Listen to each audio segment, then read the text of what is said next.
Montre-moi ta boutique du bonheur et j'irai moi aussi me ravitailler. Salut, je suis Les Chris, votre coach de vie spécialisée en spiritualité et sens de la vie. J'accompagne les personnes à retrouver l'épanouissement, le bonheur, mais surtout voir leurs rêves se réaliser à petits pas. Ce soir, je fais cette vidéo pour m'adresser à toutes les personnes qui passent des moments difficiles et surtout qui se sentent malchanceuses. Je veux m'adresser à toutes les personnes qui, lorsqu'elles regardent à l'horizon, elles ont l'impression que toutes les portes sont fermées autour d'elles.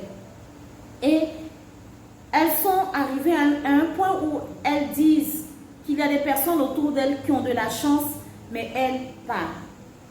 Vous savez, il existe deux catégories de personnes. Il y a des personnes qui sont nées de familles dont les ancêtres ont beaucoup travaillé, ont beaucoup réalisé. Ainsi, ces personnes profitent de tous les sacrifices que leurs ancêtres ont pu faire et surtout ont un patrimoine sur lequel ils peuvent se baser pour changer leur histoire, écrire leur histoire. Par contre, il y a des personnes qui n'ont rien. Ils sont nés dans une famille dans laquelle il y a des difficultés même pour manger. Les ancêtres n'ont pas pensé à créer des infrastructures.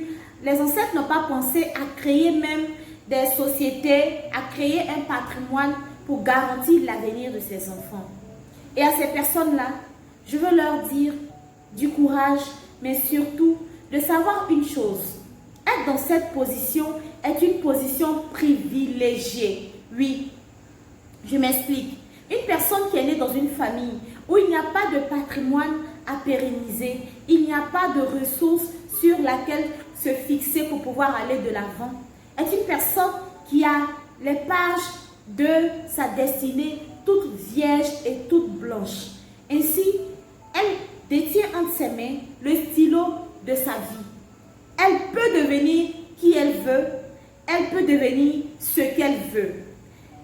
Si tu sais que tu es dans ce cas de personne, au lieu de te lamenter, de te soucier, de te plaindre et même d'envier les personnes qui sont des héritières, qui vivent dans des familles plus aisées, je vais te demander de prendre conscience dès aujourd'hui que comme tu n'as pas bénéficié d'une histoire, tu n'as pas bénéficié d'un patrimoine, à toi d'écrire ta propre histoire, à toi de doubler ta capacité de travail et de rendement. Si tu travailles dans une entreprise où tout le monde descend à 16h30, sachant très bien que c'est toi qui dois changer l'histoire de ta famille, pourquoi est-ce que tu cours comme les autres pour rentrer à la maison pour aller manger, dormir?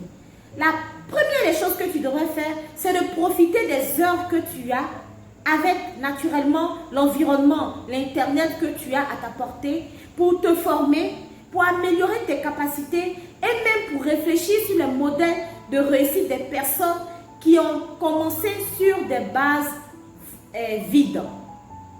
Aussi, au lieu de passer ton temps à te plaindre, à envier, à te lamenter, essaie de te rapprocher des personnes qui ont réussi à réaliser leur vie et leur demander tous les moyens par lesquels ils sont passés. Bien sûr, reproduire ces moyens légaux et légitimes et créer toi aussi ton histoire. Si tu sais que tu dois écrire ton histoire, à toi de prendre une feuille de papier et d'écrire l'histoire que toi aussi tu veux faire raconter à tes petits-enfants. Et rapproche-toi des coachs. Je suis coach, j'accompagne les personnes dans ce sens pour qu'on puisse ensemble changer ton histoire. Mais arrête de te plaindre. Arrête de penser que tu es laissé pour compte et tu n'as pas de chance. Parce qu'il n'existe pas de boutique de chance, il n'existe pas de famille chanceuse. Tout le monde a droit à la chance. Oui, la chance est à portée de tout le monde. Il faut juste en prendre conscience et aller vers. Que d'attendre qu'une autre personne ne surgisse de nulle part pour nous aider à réaliser cette chance-là. Vous savez, les personnes qui naissent d'une famille dont il y a déjà un patrimoine sur lequel ils sont censés poursuivre leur vie, ne sont pas forcément des personnes qui sont comblées. Parce que parfois, elles ont des rêves en elles, mais elles ne peuvent pas poursuivent ces rêves parce qu'elles ont un patrimoine à pérenniser. Et la plupart du temps, ce sont des personnes qui sont beaucoup jugées et critiquées sur leur choix. Mais toi, mon frère, aujourd'hui, qui as la capacité de changer ta vie, qui as la capacité d'écrire ton histoire, de devenir l'entrepreneur, de devenir la chanteuse, de devenir l'écrivain, de devenir un personnage extraordinaire que tu rêves, dont tu rêves plutôt, dès la visualisation de cette vidéo, prends un stylo et écris pour de bon, ma vie doit changer à compter d'aujourd'hui. Et voilà ce que je veux voir se réaliser dans ma vie. Aussi, je voudrais vous aider à comprendre une chose. Parfois, les gens disent, je rêve de construire un immeuble. C'est vrai. C'est bon de pouvoir rêver de construire un immeuble. Mais la base de la construction d'un immeuble réside dans les moyens que tu as, dans les ressources financières que tu as. Donc, au lieu de réfléchir et de dire que je veux construire une cité, je veux construire un immeuble ou soit je veux faire quoi que ce soit, demande-toi, qu'est-ce que j'ai comme aptitude particulière pour changer la vie de quelqu'un auprès de moi? Quel don, quel talent que je peux mettre au service de l'humanité pour changer l'histoire de quelqu'un auprès de moi?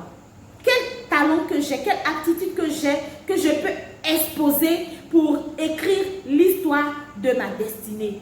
En te posant ces questions, tu vas commencer à découvrir en toi des aptitudes que tu ignorais et tu vas commencer avec les moyens que tu as. J'ai tendance à le répéter, on n'attend pas d'être un expert pour se lancer. On commence avec des moyens archaïques, on commence avec des bricolages et au fur et à mesure, en se rapprochant des personnes qui s'y connaissent, en se formant, on se bonifie et on devient une personne extraordinaire.